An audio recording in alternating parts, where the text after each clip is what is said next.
اهلا بكم في الفيديو السابع من سلسله شرح سيستم مالي. الفيديو اللي فات احنا قفلنا الخزنه الحديد بتاعتنا وبقينا عارفين كل مليم جوه الشركه بيتحرك ازاي. بس في عالم البيزنس الموقف المالي في الشركه مش بس الفلوس اللي في الدرج، في فلوس ليك بره عن شركات الشحن والعملاء، وفي فلوس عليك لموردين، وفي اصول الشركه نفسها. عشان كده موديول المديونات في مالي مش مجرد دفتر لتسجيل الديون، ده حرفيا سيستم كامل جوه السيستم بيقرا لك المستقبل المالي لشركتك. لما تفتح الموديول بتاع المديونيات هتلاقي الشاشة متقسمة لأربع تابات: الأصول، الالتزامات، الأصول الثابتة، وأعمار الديون. وفوق عندك 5 أرقام بتلخص كيان شركتك في لحظة: السيولة المتوقعة، الأصول الثابتة، الالتزامات اللي عليك، الديون المتأخرة، والرقم الأهم على الإطلاق صافي المركز المالي. تعالوا ندخل على جدول الأصول والالتزامات. هتلاقي جدول بيقول لك مين ليه فلوس ومين عليه فلوس وتاريخ الاستحقاق. بس هتلاحظ حاجة غريبة جدا في بند الأصول. هتلاقي السيستم حاطط لك اوردرات قيد التحضير واوردرات مع شركة الشحن. دي اوردرات بضاعة. طب ايه اللي جابها في شاشة الفلوس والمديونيات؟ السيستم هنا بيحسب لك خطوتين لقدام. الاوردرات دي عبارة عن فلوس جاية في السكة، السيستم بيحطها قدامك عشان لما تيجي تبص على الديون اللي عليك للموردين الاسبوع اللي جاي تبقى عارف هل الفلوس اللي جاية في الطريق دي هتغطي التزاماتك ولا لأ. وهنا بتيجي قمة السيطرة في تطبيق مالي. افرض انك مش هتشحن اوردرات دلوقتي خالص وعايز تحسب الفلوس اللي بره بس، بضغطة واحدة بتلغي تفعيل تضمين اوردرات قيد التحضير. طيب الاوردرات اللي مع شركة الشحن هل كلها بتتسلم؟ اكيد لا. علشان كده عملنا لك شريط او بار ذكي جدا، بتسحب البار ده وتحدد نسبة التسليمات اللي انت متوقعها، مثلا 70% او 80%. ولو متشائم وعايز تلغيها خالص بتخلي البار على الصفر.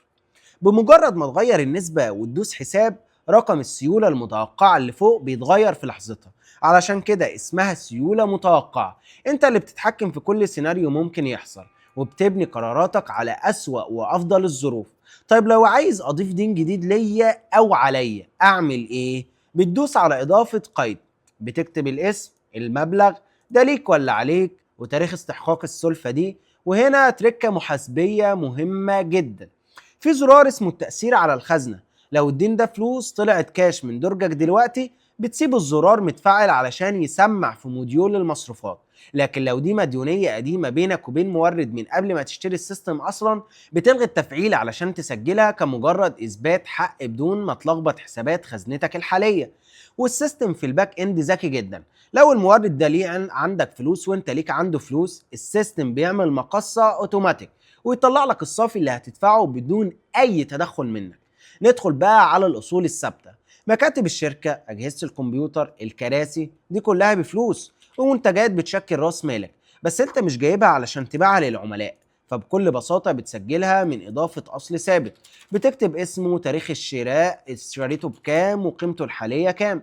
ونصيحتي ليك: راجع القيمه الحاليه دي على كل فتره علشان اسعار السوق بتتغير وتبقى عارف قيمه شركتك الحقيقيه. ولو لسه شاري الاصل ده دلوقتي بتفعل زرار خصم من الخزينه علشان يتخصم من فلوسك، ولو قديم بتلغيه.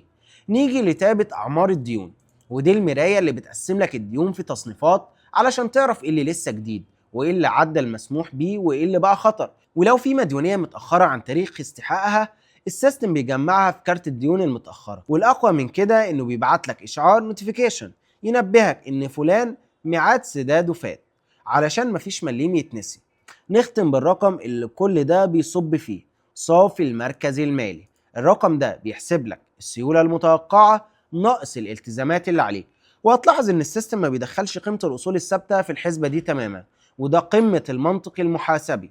لانه ببساطة مش هيقولك لما تعوز تسدد ديونك روح بيع مكتبك وجهاز الكمبيوتر بتاعك علشان يتبقى معاك سيولة. مع موديول المديونات في مالي انت كاشف الماضي، مسيطر على الحاضر، وعارف مستقبلك رايح فين. دلوقتي احنا سيطرنا على المخزن، الاوردرات، الشحن، الخزنه والديون. فاضل ايه؟ فاضل اهم ترس في المكنه دي كلها، واكبر بند مصاريف بيعمل لخبطه في اي شركه: فريق العمل. ازاي ندير الموظفين ونحسب عمولاتهم بدون اي ثغره للتلاعب؟ ده اللي هنعرفه الفيديو الجاي في موديول الاتش ار. استنونا.